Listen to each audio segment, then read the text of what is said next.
welcome back to Mommy Joy Vlog. So, mag-vlog na naman tayo kasi may parcel akong dumating. So, dito na lang ako sa kwarto ko guys kasi si Daddy may kausap doon sa labas.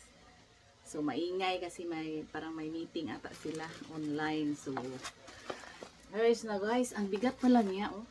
Akala ko magaan lang siya pero nakalagay naman doon sa inorderan ko 2 to 3 kilos ito siya guys. So buksan na natin. I'm so excited for this purchase oh guys. Medyo hindi naman siya pricey. Mura lang to guys.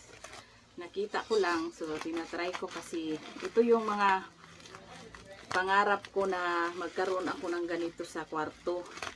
Kaso lang nung nakita ko ito sa SM Ikulan, meron sila doong nagtitinda nito. Ang mahal. Mahal sila. Dito gudo.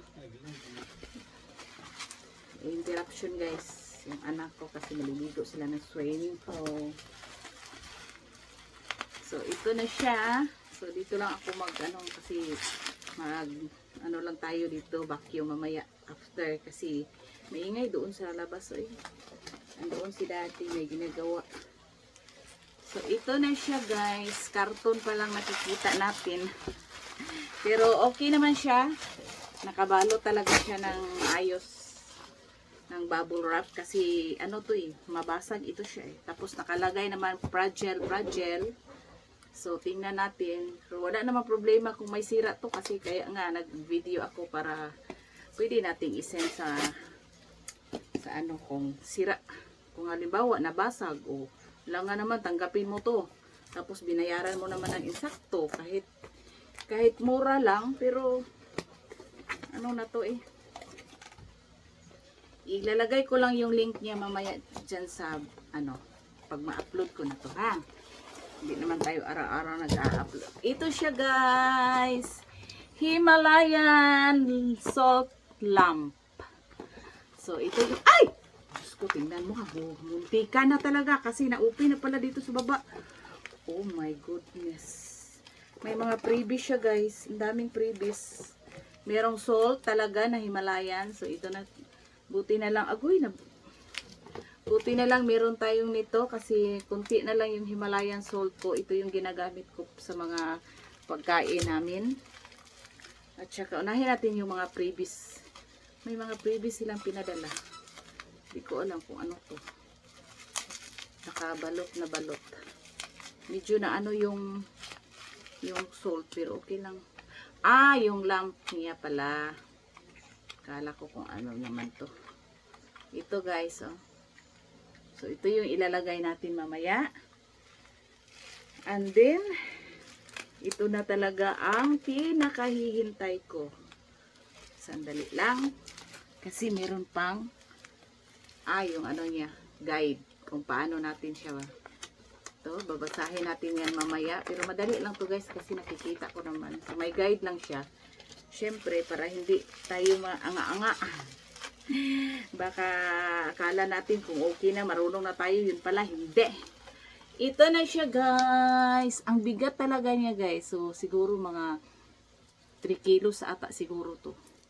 So ayan, may wire naman siya ito. So later ito try natin. Paano to? Tingnan mo, akala mo marunong, yun pala hindi naman pala marunong. So kailangan lang natin anuhin dito guys o kunin. So ito naman yung dito. So ito may guide naman siya. So makukuha naman siya guys. Tingnan lang natin baka may lamp na ito or yan ay lang niya freebies ba. So pwede naman natin siyang kunin. Meron na talaga siyang lamp. Uy, wag na natin kunin. So lang talaga yun extra. Para kung na siya, tawag nito. Punasan lang natin kasi parang na ata yung salt. Uy, sayang. Pero lang man. Hindi ko alam kung kunin ba natin tong niya. Siguro kunin to no. May kasi may nakabalot pa na cellophane pero kailangan talagang kunin tong cellophane kasi paano yan magla-light ng maganda kung hindi natin kunin to. So nako, mag-ano na naman ako dito sa kwarto ko kasi nagkaano talaga yung kwarto ba. Merong, ay, ay, hala, totoo, kunin ba siya talaga o hindi na? Oh my goodness. Hindi ko nga alam. Tapos inano ko na. So guys, iano natin, isaksak natin kung okay ba siya, no? Kasi pag hindi okay, di ano natin itanong sa may alam. Sandali lang. Kasi hindi ko matanong-tanong kay daddy kasi na andoon pa. Busy ang lines. So sandali lang guys, iano muna natin ha. So guys, ayan na siya. So nag-close muna ako ng mga window. Tsaka nag-off ng light. Ayan na siya guys. So madali lang siya. Meron siyang switch dito. Ito yung switch niya. Saan ba yun? Hindi na tayo makita, no? Ayan na siya guys. Ayan na! Hindi ko alam kung kukunin ba yung cellophane na nakaano sa kanya or ganyan na talaga yan siya. Hindi lang kunin. Mag-ask muna ako sa ano, nagbinta nito guys. Ayan na siya guys. I'm so happy. Happy ako guys sa aking na-purchase today. So yun. So maganda na siya. So ito yung gusto ko kasi yung Himalayan salt, marami siyang mga benefits. So, ayan na siya. Uy, wag lang ninyong anuhin yung ano ko dyan, kalat ko dyan. So, guys, yun na. Yun na yung na-purchase ko. Ang ganda, no? Ang ganda niya, guys. So, ilalagay ko yan siya dito. Kasi meron akong, di ba, ano ba yun? Humidifier. So, yung aircon din namin meron. So, bala ko, yung humidifier namin, lagay ko sa living room. Living room. Naka-living room ka, Mami Joy. Social, no? May living room. Pero, talaga naman, basta doon sa sala namin. Tapos, ito na yung ilagay ko. Yung salt, tingnan nyo. Yan na yung ilagay ko dito sa aming kwarto. Kasi, marami naman siya benefits na makukuha natin. So, yun. Sana magtagal lang siya ng siguro magtagal naman siya kasi ang papalitan lang yan yung yung bulb. Do not list the temperature near vibrating electronics. So dapat talaga siya with water or any form of liquid. Siyempre, due to the nature of salt, it's varies in color, shape, size, and width. To protect the surface in which the lamp is placed, use a cloth or coaster under the lamp base. So, buti na lang yung niya, yung base ng naman siya. Ito guys, so wooden. Wood siya. So, kailangan pa nating lagyan ng cloth sa baba. So, maghanap lang tayo. Ito, meron ako doon, yung white. So, yan. Tapos, ilagay ko lang siya doon na side. So, hindi ko lang muna ipapakita yung side na yan kasi medyo makalat pa yung side at saka lagyan ko pa, balik ko yung center table ko dito kasi dalawa yung center table doon sa labas. So, yun na guys. Thank you so much. Thank you everyone. God bless you and good luck. Bye-bye. Thank you. So, ayan na siya. Ito yung humidifier ko. Yan. Then, ito yung lamp ko. So, yung switch niya ito. So, pwede mo siyang i-adjust yung kung gaano kalakas yung ilaw niya. So, i-ano mo din. Ganon ba? Ganyan ba gusto mo? So, ganon. Or ganyan. So, ayun. So, may mga benefits naman ito guys. Ma-imbush yung immune system mo, yung mood swing mo, yung mood behavior. So, syempre, basta.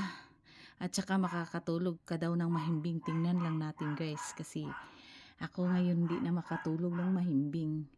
So, ayan, ito, nilagyan ko na siya ng cloth.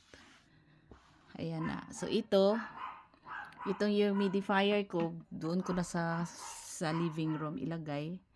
Simplas yan, guys. Di ko pa na, yung na-unbox ko din yan. Unahin ko muna pag-upload yung pag-unbox ko dyan. So, ayan. Sorry ha, hindi pa pala tayo tapos kanina.